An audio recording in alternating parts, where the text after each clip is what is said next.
Hai, very nice to meet you. Bagaimana para sahabat Putri sehat? Dalam kondisi sehat semua kan? Oke, kali ini kita akan bahas tentang cekal hipertensi. Selamat mengikuti.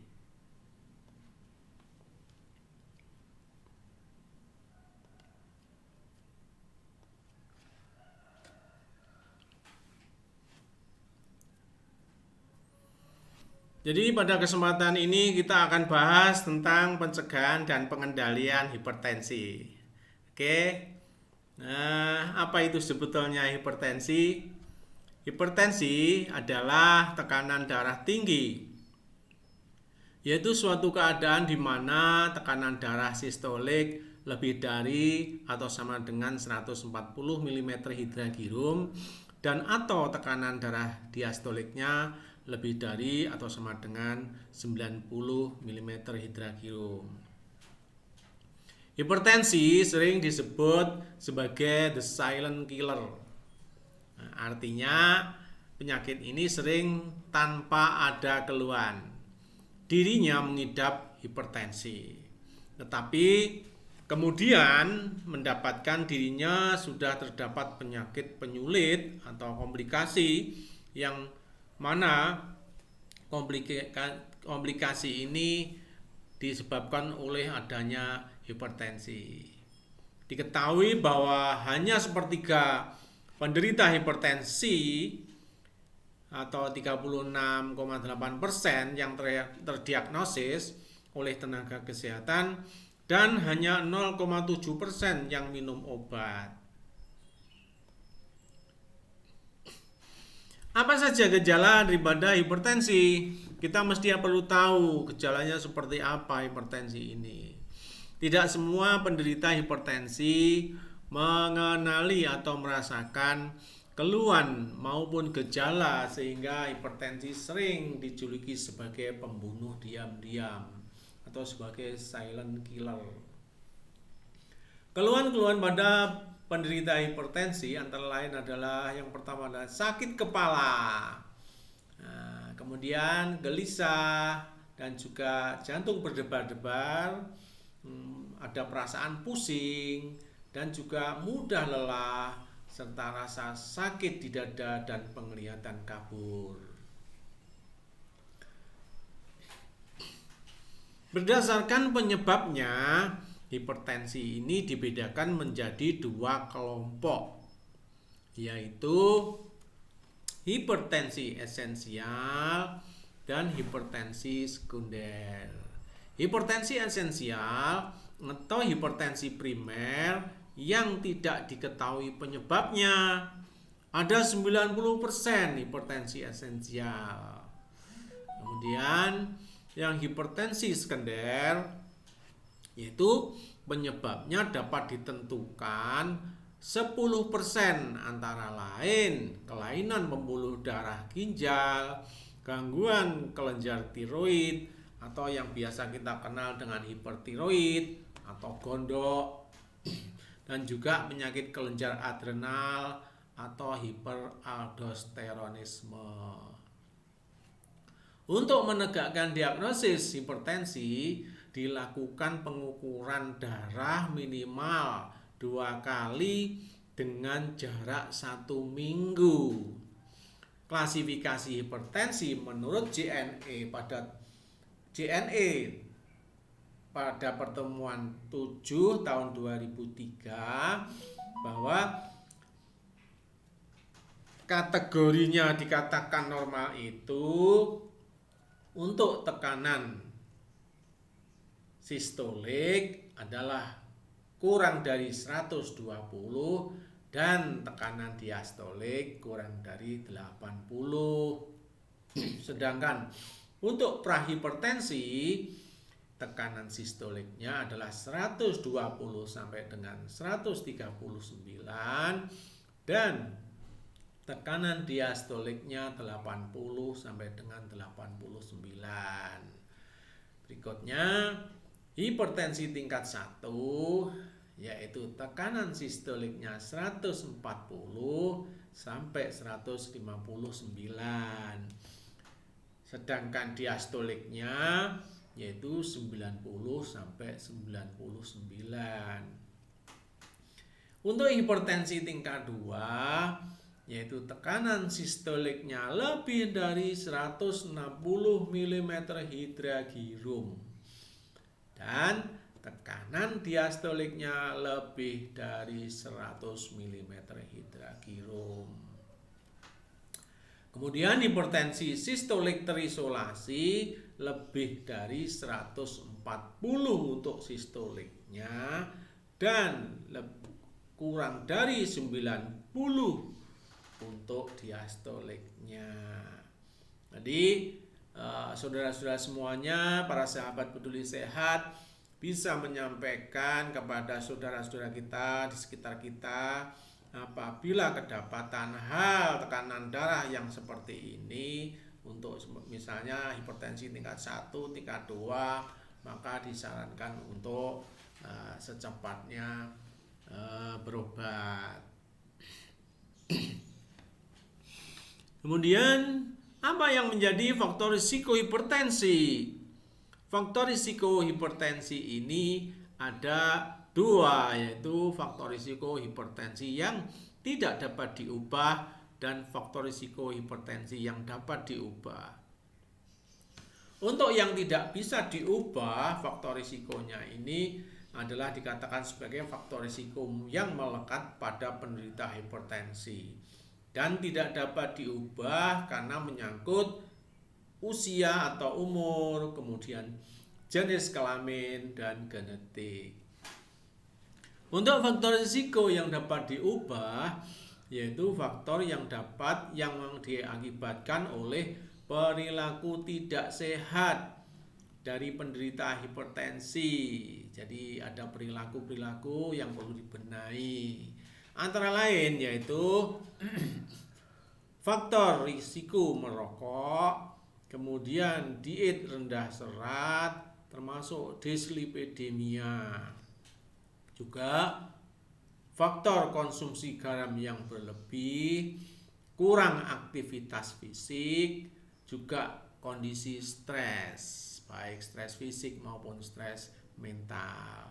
Selain itu juga berat badan yang berlebih atau obesitas dan karena kebiasaan konsumsi alkohol. Beruntung sekarang produksi alkohol di negara kita sudah ada aturannya, tidak diperbolehkan lagi, sehingga untuk konsumsi alkohol bisa tidak ada, dengan harapan tidak ada yang hipertensi. Mengapa hipertensi itu berbahaya? Nah, pertanyaannya, mengapa hipertensi itu berbahaya? Jika tidak terkontrol, hipertensi dapat menyebabkan terjadinya komplikasi. Nah, ini bahayanya.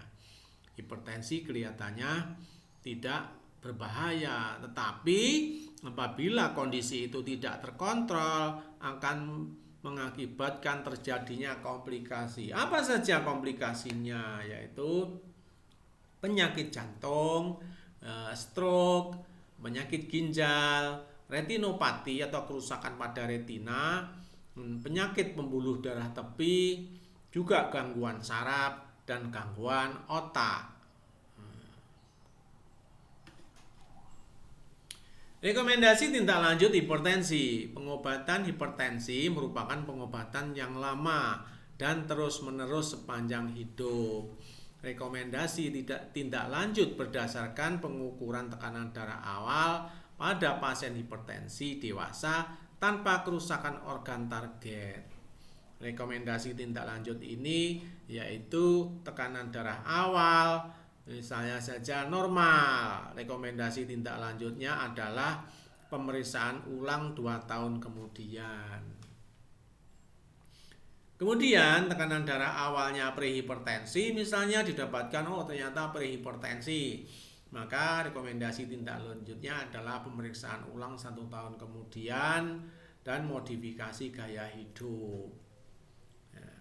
Berikutnya yaitu tekanan darah awalnya derajat 1 hipertensi, maka rekomendasi tindak lanjutnya adalah Pastikan dalam tempo 2 bulan modifikasi pola hidup, evaluasi atau rujuk dalam tempo 1 bulan. Untuk tekanan darah awalnya derajat 2 hipertensi, maka direkomendasikan bila tekanan lebih dari 180 dan 110 untuk diastolenya, maka perlu dilakukan evaluasi dan terapi segera atau rujuk dalam tempo 1 minggu tergantung situasi dan komplikasinya. Sahabat peduli sehat, dengan kondisi ini kita mesti harus hati-hati apabila di dalam pemeriksaan awal tekanan darah kita sudah menunjukkan prehipertensi. Mesti ada rekomendasi tindak lanjut. Nah, begitu juga yang derajat 1 dan derajat 2. Harapannya semua dalam kondisi normal, sehingga kita tidak perlu sering-sering untuk melakukan pemeriksaan tekanan darah.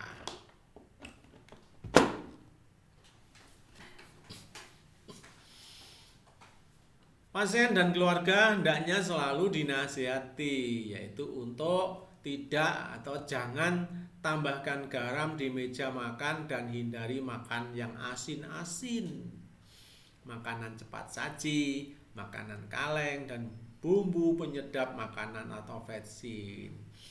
Juga ukur kadar gula darah, tekanan darah, dan pemeriksaan urin secara teratur. Kemudian minumlah obat secara teratur sesuai dengan advice-nya dokter. Berikutnya adalah tekanan darah yang diperiksa harus dicatat sehingga dapat dimonitor tekanan darahnya dengan ketat. Bagaimana tipsnya? Tips sehat agar tidak terkena hipertensi. Yang pertama adalah ketahui nilai tekanan darah normal. Berapa tekanan darah normal kita? Tekanan darah normal kita adalah untuk sistolenya adalah 120, kemudian untuk diastolenya adalah 80 mm hidrakhirum. Yang kedua, tip yang kedua adalah ketahui nilai tekanan darah Anda. Berapa tekanan darah Anda? Bila melebihi yang ini tadi, yang 120/80, maka Anda dicurigai ada risiko terkena hipertensi. Yang ketiga, tekanan darah tinggi sering tanpa gejala. Nah, ini mesti harus kita hati-hati karena tekanan darah tinggi sering-sering tidak bergejala. Yang keempat, kontrol tekanan darah secara teratur. Dan yang kelima, obat penting untuk mengontrol tekanan darah, tapi tidak menyembuhkan. Jadi perlu diingat, perlu diperhatikan bahwa obat untuk menurunkan tekanan darah itu tidak menyembuhkan, bersifat hanya untuk menghilangkan gejala. Yang keenam adalah minum obat teratur dan sesuai anjuran dokter. Yang ketujuh adalah pastikan ketersediaan obat di rumah. Dan yang kedelapan adalah tekanan darah yang tidak terkontrol akan menimbulkan konsekuensi yang serius. Yang kesembilan, ketahui efek samping obat yang Anda minum. Dan yang ke-10, berhati-hati menggunakan obat-obat bebas. Jadi kita jangan seenaknya minum obat secara sembarangan karena akan berakibat fatal bagi tubuh kita. Bagaimana caranya pengendalian hipertensi ini? Cara pengendaliannya adalah melakukan pola hidup sehat yang dianjurkan untuk mencegah dan mengontrol hipertensi. Apa saja yang perlu kita lakukan, apa saja yang perlu kita jalankan? Yaitu mengkonsumsi gizi seimbang dan pembatasan gula, garam, serta lemak. Nah, ini perlu diperhatikan betul kalau usia sudah menjelang di atas 30 atau 40 tahun. Nah, kemudian memperhatikan berat badan dan lingkar pinggang atau lingkar perut ya. Idealnya yaitu untuk laki-laki atau pria adalah kurang dari 90 cm dan untuk wanita atau perempuan kurang dari 80 cm. Juga melakukan gaya hidup aktif dengan cara melakukan olahraga secara teratur dan terukur. Dan tidak kalah pentingnya kita mesti harus stop asap rokok ya, bukan stop rokok tapi ya stop asap rokok. Karena yang menjadi masalah itu adalah asap rokoknya, ya, mengandung nikotin, mengandung karbon monoksida, juga mengandung tar. Kemudian yang terakhir adalah hindari konsumsi alkohol. Berikutnya adalah pengendaliannya. Untuk pengendalian faktor risiko hipertensi ini kita perlu tahu bagaimana pedoman gizi seimbang. Di dalam pedoman gizi seimbang kita mesti harus menjaga konsumsi natrium yaitu atau garam. Untuk batasi garam kurang dari 5 gram. Berapa 5 gram itu? 5 gram itu adalah 1 sendok teh dalam sehari. Kurangi garam saat memasak, membatasi makanan olahan dan cepat saji. Juga makanan berlemak, batasi daging berlemak, lemak susu dan minyak goreng. Hanya 1,5 sampai 3 sendok makan per hari. Ganti minyak sawit dengan minyak kelapa. Ganti sawit atau minyak kelapa dengan zaitun atau kedelai atau jagung, lobak atau minyak sunflower, dan ganti daging lainnya dengan ayam atau ayam tanpa kulit. Kemudian buah-buahan dan sayuran. Konsumsi buah-buahan dan sayuran 5 porsi dalam 1 hari. Berapa 5 porsi untuk buah-buahan dan sayuran itu?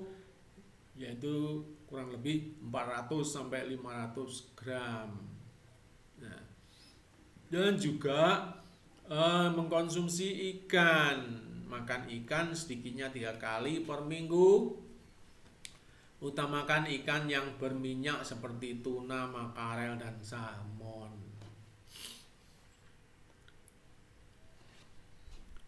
Kemudian bahan makanan yang diperbolehkan itu adalah bahan makanan segar seperti beras, ubi, mie, maizena, hungkwe, terigu, gula pasir, dan juga kacang-kacangan dan hasil olahannya seperti kacang hijau, kacang merah, kacang koro, kacang tempe, tempe maksudnya, tahu, tawar, dan oncom.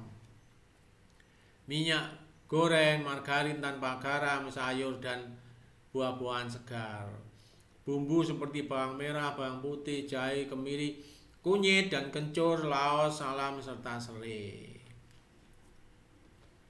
Cara memasak yang dianjurkan yaitu dalam menumis atau memasak sebaiknya menggunakan mentega atau margarin yang tidak mengandung natrium. Untuk memperbaiki rasa masakan yang tawar, dapat digunakan bumbu seperti bawang merah, bawang putih, gula, cuka, kunyit, daun salam, dan asam. Dengan menggoreng, menumis, pepes, kukus, atau memanggang juga dapat meninggikan atau menambah rasa masakan sehingga tidak terlalu tawar. Inilah contoh-contoh makanan yang lezat, enak, tetapi ini mesti harus dipantang. Ya, harus dipantang. Boleh makan tetapi tidak boleh berlebihan. Boleh dimakan tapi juga harus lawan atau musuhnya juga dikonsumsi juga. Misalnya Setelah makan sate, minumnya adalah sari jahe. Ya, setelah makan sate, minumnya adalah penawarnya. Ya, penawarnya. Duren juga begitu dan lain sebagainya. Jadi demikian sahabat peduli sehat, apa yang kita telah bahas. Untuk itu semoga topik ini bermanfaat bagi saudara semuanya. Saya akhiri sampai di sini. Terima kasih. Wassalamualaikum warahmatullahi wabarakatuh.